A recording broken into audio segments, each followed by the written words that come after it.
What's up everyone, Vu of Envu Films, and I am back with another idiotic video for you to watch. Mostly idiotic because a few months back in October, when I first started reviewing the Zhiyun Weebill-S, I pretty much did not do much testing with it, and I just went ahead and recommended it to everybody. And a lot of people bought the Zhiyun Weebill-S based off of my recommendation, and now I'm regretting it big time. And the reason is my Zhiyun Weebill-S broke.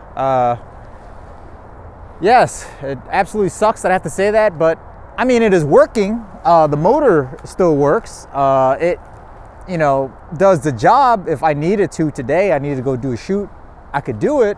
But there's certain things that the Weebill-S is known for, motor strength and all that stuff. It can handle a 2470 Sigma lens. It can handle Sony G Master lens on Sony A7 III, A7R III, etc., etc. But the problem is the hardware is cheap. So the benefit we have with things that are made in China is that the Chinese make things really quickly. And part of the reason why they are able to make things really quickly is because they probably don't spend too much time with quality control. So today I, was gonna update my firmware to firmware 1.94 for the Weebill-S. And just so you know, this is like the 5th firmware update since October when this gimbal was released.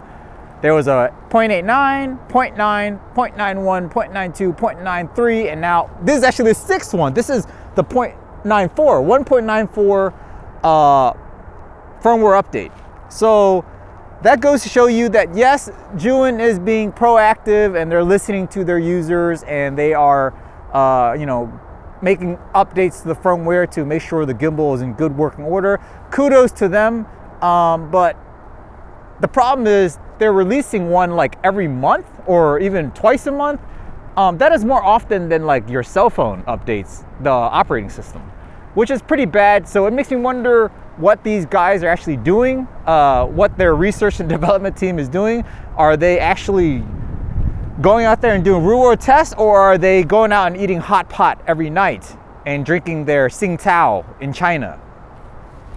So how did my Zhiyun Weebill-S break? Well, so I'm gonna turn this off. It's on right now. I'm gonna turn it off real quick.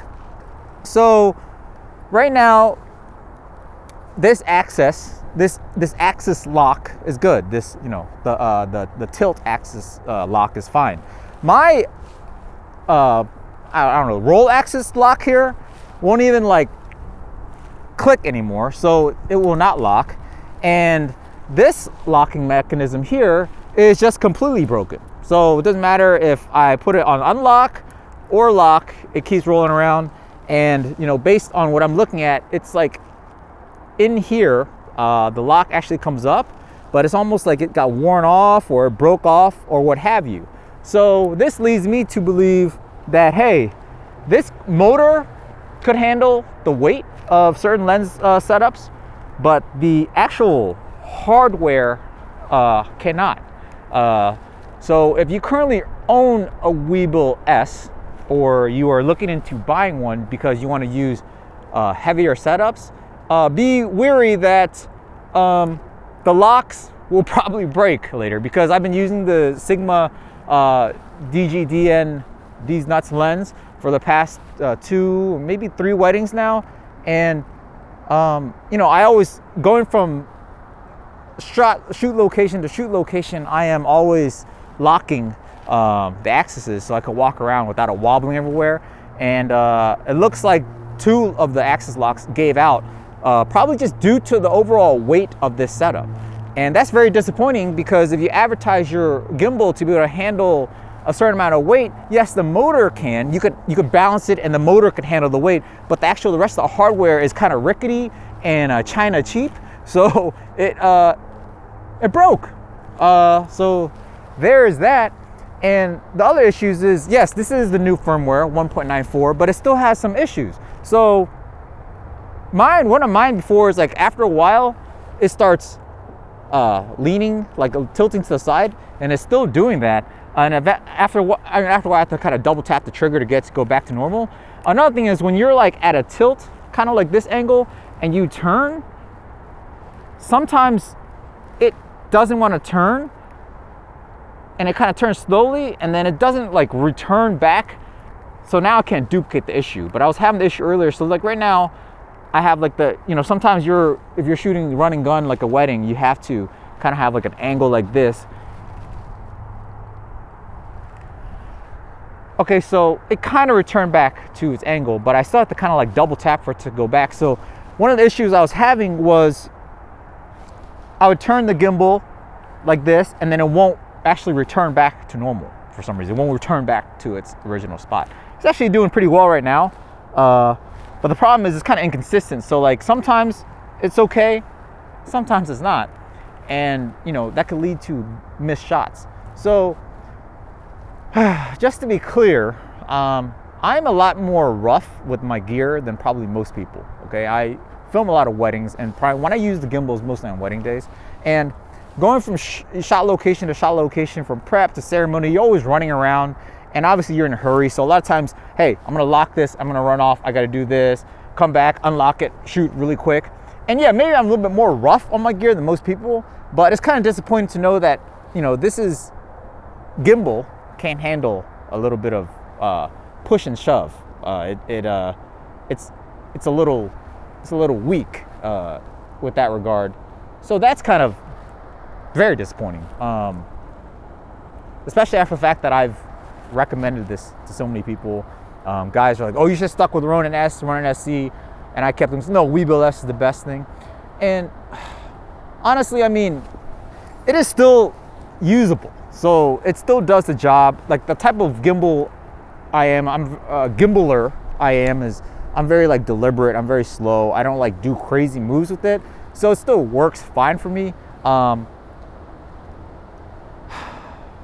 The problem is there's a lot of guys who gimbal a lot more aggressively than me, and that's where those guys are gonna have some issues with just the finicky nature of the Zhiyun Weebill-S. Sorry for like this brightness. I had to just do this video real quick because I felt like it's important. So I had to change my mind here. So can I recommend this gimbal? Yes, I can if you plan on using relatively normal light setups, small prime lenses and stuff like that. It can handle it. It does well, and it looks like Zhiyun is updating the firmware, so hopefully eventually we'll get it right. I mean, they've only had Crane 1, 2, 3, Weebill Lab, Weebill-S, and a bunch of like probably 8 gimbals now they have released, and they still can't figure out a good firmware for their gimbal system. Yeah, this is just very disappointing. Not just because not necessarily because I spent my own money on this system. It's that I recommended it to so many people, and on my YouTube videos, and I say like, oh, it works. And yes, it does balance, but over time, if you actually use it and stuff, it's gonna break. And this is not the first time a Zhiyun product has broken on me. The Zhiyun Crane 2 that I had, the joystick knob fell off and the tripod broke. The Crane M2, the little button keeps falling off. I had to super glue it back. And now the axis lock's broke. So yeah, it is what it is. I'm gonna see if I'm gonna be switching back to the Ronin SC or not. The problem is I don't know if it will be able to handle the weight of this lens. And the most disappointing thing is, like, I was so excited about this gimbal for being able to handle the weight of such a big lens setup. And yes, I could use it, but now it's gonna be like difficult for me to walk around with because I don't have axis locks. And even let's say I bought a new Zhiyun Weebill-S, likely those locks are gonna fail again, because the only reason why I think these locks fail is because this setup is heavy. And maybe I'm a little bit rough, but come on now, if you're gonna be spending money on your gear, and this is advertised as a run and gun type of gimbal, travel gimbal, and it is breaking like this, if I've had it since October, I've shot maybe 5 weddings on it, and it's already axes are done. Yeah, so this is pretty typical of some Zhiyun quality control. And yeah, guys, very unfortunate, but that is that for this video. I hope this is helpful to some of you, and I want to apologize to any of you who has bought the Zhiyun Weebill-S based on my recommendation that it could handle the weight and stuff. You know, hey, look, I'm not sponsored by Zhiyun, I'm not sponsored by DJI, I'm not sponsored by any of these guys. I buy this with my own money, so this is really my opinion based off of me actually using the gimbal and you know, unbiased just opinion on something that I've had and I've used for the past few months, and it's not, the quality's not there. I mean, you know, when you first buy it, you could always tell it's already kind of rickety. Like I've used chopsticks that are more sturdy than this gimbal, but yeah. So you know, if you're still looking into buying a Weebill-S, just make sure that you take some of the things I just said into consideration. That yeah, you can balance heavier lenses, but other things might break. So yeah, that is that, guys. So until next time, lighten up. Clearly, I try to lighten up with this gimbal, but also, you know, Zhiyun and their China quality control also lightened up on their quality control aspect of this whole thing. So hopefully the 7th or 8th firmware update will solve a lot of these random issues. And unfortunately, there's nothing you can do with the hardware unless they can release a brand new gimbal. So yeah, disappointing. I'm sorry, guys, but till next time, again, lighten up.